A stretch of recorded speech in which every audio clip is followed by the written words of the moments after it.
राहुल गांधी की बात किसने माना है? गठबंधन। जिसको जहां बिहार में, जहां समूचे देश में ममता बनर्जी अपने स्टेट में, लालू यादव अपने स्टेट में, जिसको जहां मन हुआ ये गठबंधन हुआ। अगर राहुल गांधी बहुत बड़ा नेता है तो मोदी के सामने उसको टक्कर कर लेनी चाहिए। तो टक्कर तो कर ही रहे हैं, भारत और न्याय यात्रा कर रहे हैं। उस बैनाडो में इस बार उनका खटिया खड़ा होगा। हाँ। आप कहते गठबंधन, मैं आपको बताता हूँ दावे के साथ, ये जो 45 सीट लाया था ना, ये कांग्रेस 25% के रह जाएगा। समूचे देश में पानी मांगने वाला नहीं है, कोई पूछने वाला कोई नहीं है। ये विदेशी ढड़े पर चलने वाला, देश को गुलाम बना रहा है, अभी भी इटालियन संस्कृति पर काम करने वाला है, जिसको भारतीय संस्कृति से कोई मतलब नहीं है। मोहम्मद इकबाल कहता भारत सारे जहाँ से अच्छा हिंदुस्तान हमारा, स्वयं वो पाकिस्तान भाग गया था। कैसा हिंदुस्तान को प्यार करता था, इससे समझिए आप। तो मुसलमानों के लिए पाकिस्तान और बांग्लादेश बन गया, उसके बाद इस देश में एक भी मुसलमान रहता है वो अवैध।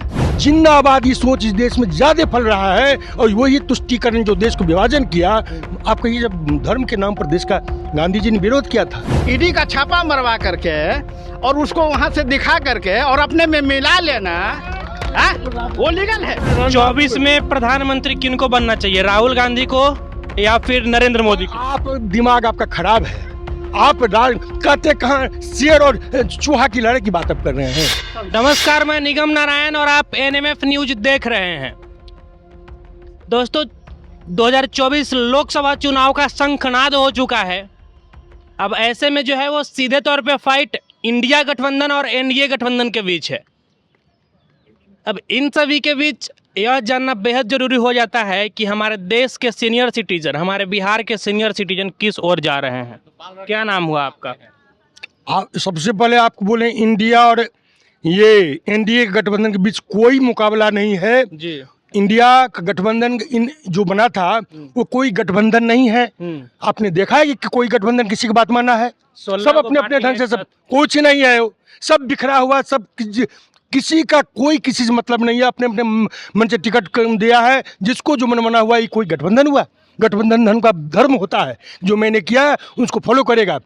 राहुल गांधी की बात किसने माना है? गठबंधन। जिसको जहां बिहार में, जहां समूचे देश में ममता बनर्जी अपने स्टेट में, लालू यादव अपने स्टेट में, जिसको जहां मन हुआ ये गठबंधन हुआ। ये कोई गठबंधन नहीं है। लोगों को केवल धूल झोंकने का रिजल्ट मैं आपको बताता हूँ दावे के साथ, ये जो 45 सीट लाया था ना, ये कांग्रेस 25% के रह जाएगा। समूचे देश में पानी मांगने वाला नहीं है, कोई पूछने वाला कोई नहीं है। सबसे बड़ी नेशनल पार्टी 85 में 1800। एक तो इस पार्टी का संस्थापक कौन है मालूम है आपको? ह्यूम, विदेशी था, आयरलैंड के निवासी। ये विदेशी ढड़े पर चलने वाला, देश को गुलाम बना रहा है, अभी भी इटालियन संस्कृति पर काम करने वाला है, जिसको भारतीय संस्कृति से कोई मतलब नहीं है। इस गठबंधन का ये समझिए कि ये पराभव जो है, ये मिट्टी में रसातल में अपने करने के चलते जा रहा है, और ये कभी उभरने वाला नहीं है। ये अपने कर्मों के चलते, महात्मा गांधी ने बोला था देश का आज़ादी के बाद कांग्रेस को विखंडन कर दो, ये आज़ादी की लड़ाई के लिए लड़ा था, लेकिन इसको नहीं माना। इसको भुनाने लगा कि हमारा पार्टी देश को आज़ादी दिलाया है, और ये दिलवाया है। तो इंडियन नेशनल कांग्रेस का स्थापना ही हुआ था देश को आजाद कराने के लिए। एक खास मुसलमानों को वोट के लिए तुष्टिन करने के लिए आज अपने अंतिम दिन गिन रहा है, समझे ना? तो आपके हिसाब से देश में मुसलमान नहीं रहना चाहिए क्या? ये कौन कहता है? ये कौन कहता मुसलमान नहीं रह? मुसलमान, देखिए, इस देश में मुसलमानों का रहना इलीगल है।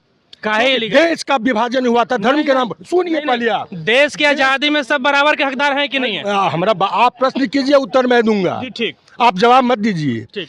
देश के विभाजन मुस्लिम लीग ने, मोहम्मद इकबाल कहता भारत सारे जहाँ से अच्छा हिंदुस्तान हमारा, स्वयं वो पाकिस्तान भाग गया था। कैसा हिंदुस्तान को प्यार करता था, इससे समझिए आप।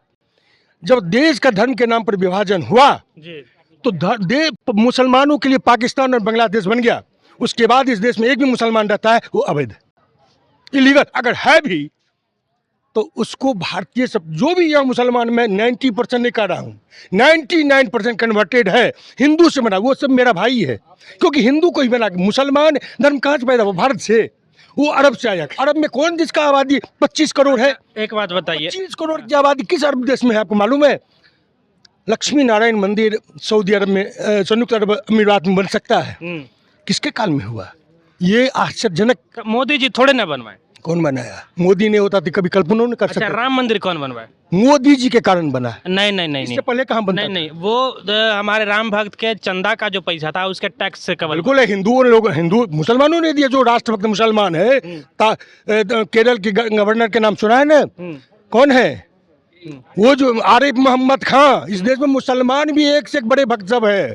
मोहम्मद अब्दुल कलाम जो राष्ट्रपति हुए थे। तो ऐसे मुसलमानों में, राष्ट्रभक्त मुसलमानों की कोई कमी नहीं है, लेकिन जिन्नाबादी सोच इस देश में ज्यादा फैल रहा है। और वही तुष्टीकरण जो देश को विभाजन किया। आप कहिए, जब धर्म के नाम पर देश का गांधी जी ने विरोध किया था, जब गांधी जी ने कहा कि आज़ादी जो भारत के विभाजन मेरे लाश पर होगा, फिर विभाजन कैसे हो गया? गांधी जी असत्य सब कहते, सत्य जिनका निष्ठा थी अब मेरे लाश पर होगा तो अच्छा, देश एक बात विभाजन है गांधी जी। और इसी का 24 में प्रधानमंत्री किनको बनना चाहिए, राहुल गांधी को या फिर नरेंद्र मोदी को? आप दिमाग आपका खराब है। आप कहते कहाँ शेर और चूहा की लड़ाई की बात आप कर रहे हैं? कहाँ से उनको 40 सीट नहीं आगा, वहाँ 400 से लड़ने मुकाबला करते हैं। विपक्ष वाले बोलते हैं कि मोदी जी गलती से 400 बोल रहे हैं। बिल्ली की जोड़ी मत लगाइए आप, इसलिए आपकी पत्रता फेल हो जाएगी। अगर राहुल गांधी बहुत बड़ा नेता है तो मोदी के सामने उसको टक्कर कर लेनी चाहिए। तो टक्कर तो कर ही रहे हैं, भारत और न्याय यात्रा कर रहे हैं। उस बैनाडो में इस बार उसका खटिया खड़ा होगा। हाँ। आप कहते हैं गठबंधन, जिस कम्युनिस्ट गठबंधन में है वहां पर अपना उम्मीदवारी दिया है केरल में।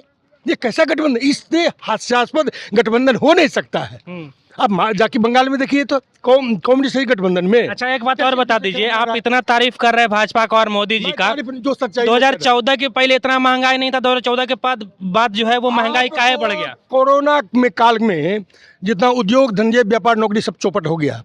समूचे देश में जब एवरेज महंगाई का स्तर लीजिएगा तो अमेरिका में सबसे ज्यादा, आपको मालूम है, भारत से जब अमेरिका का पाकिस्तान का ये होता था। कुछ कह रहे हैं, उनका बात ले लें। भारत की बात कीजिए, आप विदेश पे क्यों चले जाते हैं? भारत की बात कीजिए। आ जाइए, इधर आ जाइए, इधर आ जाइए, दोनों पास में आ जाइए। भारत की हाँ, बात क्यों कर- भारत की बात कीजिए, विदेश का भाग जा रहे हैं। अरे हाँ। भारत के बात, भारत इन लोग से पूछा जाए तो साला ये लोग बोल देते हैं कि साला विदेश में क्या हो रहा है, यहाँ क्या हो रहा है। आप अपना आर्थिक स्थिति देखिए ना पहले, हाँ भाई, अरे बात कर रहे हैं। जो लोग विदेश से आप दूसरे से अलग हैं, जो एक है, पूरे आप एक हैं, आप एक हैं, बिल्कुल एक हैं। कैसे? अभी देश का विभाजन कैसे? कर रहे थे। देश का विभाजन कर रहे हैं, आप एक हैं, देश एक हैं पहले। और पहले मैं उधर तब ना मैं बोलूँ उसको। उत्तर आपको तब से दिए जा रहे हैं। गठबंधन यानी कि जो एनडीए है, वो जो गठबंधन की है वो लीगल है, लीगल है। ईडी का छापा मरवा करके और उसको वहां से दिखा करके और अपने में मिला लेना, वो लीगल है। मैं आपको बोल रहा हूँ, मैं सुन रहा था तब से, मैं आपको बोल रहा हूँ, वो लीगल है। उसके बारे में कुछ नहीं बोलिएगा। बोलिए, तब आप हमारा मैक देंगे तब ना बोलूँगा। हाँ। यही दीजिए। अरे मैंने कहा इनको, मैंने कहा इंडिया गठबंधन बिल्कुल ही कोई गठबंधन है ही नहीं। राहुल गांधी खिलाफ कांग्रेस, वो कांग्रेस से है और वहाँ कम्युनिस्ट खड़ा है। ये कैसा गठबंधन? इसी बात का ये जो जिसका गठबंधन करेगा उसके खिलाफ उम्मीदवार उतारेगा। गठबंधन किसको कहते हैं? दूसरे को एक्सटॉर्शन करके, दूसरे को दबा करके वो गठबंधन हुआ। कौन गठबंधन है? तो कहीं ना कहीं हाँ। मैं कहता हूँ जिससे गठबंधन किया इनका एक भी बात नहीं माना। आप कौन सा राहुल के पप्पू यादव पूर्णिया से गया सीट मांगने, कल बीमा भारती को दे दिया। अब वो निर्दलीय आज आप वो निर्दलीय उम्मीदवार होके खड़ा है वहाँ, ये गठबंधन हुआ? नहीं गठबंधन क्या है मैं समझा रहा हूँ। अभी समझ लीजिए, हाला को छोड़ दीजिए। पुलवामा हमला जो हुआ, पुलवामा हमला जो हुआ जिस जगह पर हुआ है उसके आगे या पीछे कितना है जो कि चेक पोस्ट है। नगरोटा में कितना चेक पोस्ट है जो कि कम से कम 25 आदमी है जो कि जवान है जो कि वहाँ खड़ा रहता है एनीबॉडी। तो बारूद कहाँ से आया? उनका ये पूछिए उनसे। उनका खुद का जो है वहाँ पे राज्यपाल थे, कहाँ से आया? वो स्वीकार किए उस समय। और आज भी देखिए उनके घर पे ईडी और सीबीआई चल रहा है। सतपाल मलिक वो किसका जवाब देगा? मैं भी फौजी हूँ, जा रहा है कि नहीं जा रहा है? मैं भी फौजी हूँ। वो कहाँ से आया घुसाऊ? उसका जवाब मोदी जी दें। क्यों नहीं देते हैं?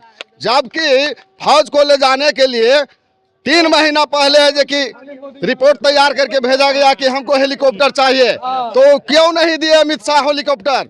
अगर हेलीकॉप्टर दिया जाता जबकि उनको मालूम था कि वहाँ उड़ाया जाएगा बारूद से, तो क्यों नहीं दिए वो जहाज। अच्छा अंकल, आपसे एक बात, हमारे देश का सेवा जो जिस जगह पर हुआ है उस जगह पर मैं कम से कम 10 बार आया गया हूँ फौज के अंदर, क्यों ऐसा हुआ। अच्छा, आप एक फौजी हैं, आपसे एक मुख्य सवाल होगा ये कि फौजी जो होते हैं वो देश की सेवा करते हैं, लेकिन तो अभी तक फौजियों की सेवा ज्यादा कौन की है, कांग्रेसी या फिर भाजपाई? कांग्रेस किया है, कांग्रेस किया है।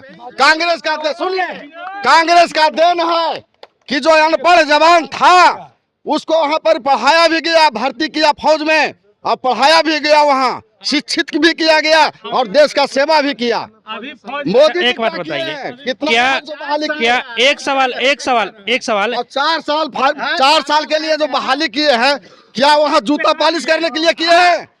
4 साल हाँ? की बहाली जूता किए और पालिश देश करके का चला एरिया गया। को बर्बाद कर जवाब कांग्रेस की जो 71 की लड़ाई कहते हैं बहुत बड़ी लड़ाई थी, जीत हमारी थी। शिमला समझौता में 65 में लाल बहादुर शास्त्री की हत्या होती ताशकंद में, 71 में बहुत बड़ी 90,000 सैनिक सरेंडर किया था। तो कश्मीर मुद्दा आज तक विद्यमान, उसको भुनाने के लिए आप आज समय ऑक्युपाई कश्मीर जो है उसको क्यों नहीं ले लिया आप? कहते हैं बहुत बड़ी विजय थी, 90,000 सैनिक जिसका सरेंडर किया हो। ये देश के सैनिकों का मान मर्दन करने वाला कांग्रेस था। देश 71 के लिए 65 कोई नहीं, सैनिक में हमारी बहादुरी में कोई कमी नहीं। बारूद कैसे घुस गया, गर्दन काट काट के ले जाता था, पत्थर फेंकता था कश्मीर में। आज कहाँ गए पत्थरबाज सब? पत्थर फेंकता था बारूद, ये पत्थर फेंक रहा है, ऐसा नहीं कि नहीं फेंक रहा है। जुमला मोदी जी है, खाली जुमला मोदी सुनिए क्या नाम है, शिक्षा को तहस नहस करके रख दिए। सबसे बड़ा चोर, अरे सबसे चोर है भाजपा। वोट भी नहीं होगा मोदी जी के, वैकेंसी नहीं तो वोट नहीं चलेंगे। मोदी जी हवा हवाई है, बारी नहीं तो वोट नहीं मोदी जी को वोट नहीं। सुनिए, जितना उधमपुर में 80 में दरवाजा खुला रहता था, दुकान का हो चाहे घर का हो, आज क्यों बंद करके रखना पड़ रहा है? क्योंकि बिहारी यहाँ से जाकर के वहाँ बदनाम किया है। छोड़िए, क्या झूठ का बात करते हैं, छोड़िए। आप क्या कुछ कहना चाहिएगा अंकल? देश बचाओ, मोदी भगाओ, देश बचाओ, देश बचाओ, मोदी भगाओ। यहाँ पे चलिए और भी लोग से यहाँ पे रिव्यू लेंगे। क्या नाम हुआ सर? मेरा नाम उमा शंकर पांडे हुआ है। क्या कुछ कहना चाहिएगा? यहाँ पे आप सुन रहे थे कि क्या कुछ बहस चल रहा था, सो आपका क्या राय है? मेरा क्या राय है, ठीक है सब चल रहा है, लेकिन मोदी जी को बहुत बात पे ध्यान देना चाहिए, नौकरी पे ध्यान देना चाहिए। झूठ मूठ का केवल जुमला से कागज पे आंकड़ा बढ़ जा रहा है, कितना हो जा रहा है। अडानी जी 600 नंबर से आ जा रहे हैं 2 नंबर पे, अब फिर जब रिपोर्ट आता है तो चल जा रहा है 23 नंबर पे। इस सब का रिपोर्ट होना चाहिए, कागज पे देश बढ़ गया, ये बढ़ गया, इससे होने से कुछ थोड़े होने वाला है। नौजवान से लेकर सीनियर सिटीजन तक क्या कुछ बोले, बाकी आपकी क्या कुछ प्रतिक्रिया है कमेंट बॉक्स में जरूर दे दीजिएगा। और बिहार के ऐसे ही तमाम खबरों के लिए एनएमएफ न्यूज को सब्सक्राइब कर लीजिएगा। अब मुझे दीजिए इजाजत, जय हिंद।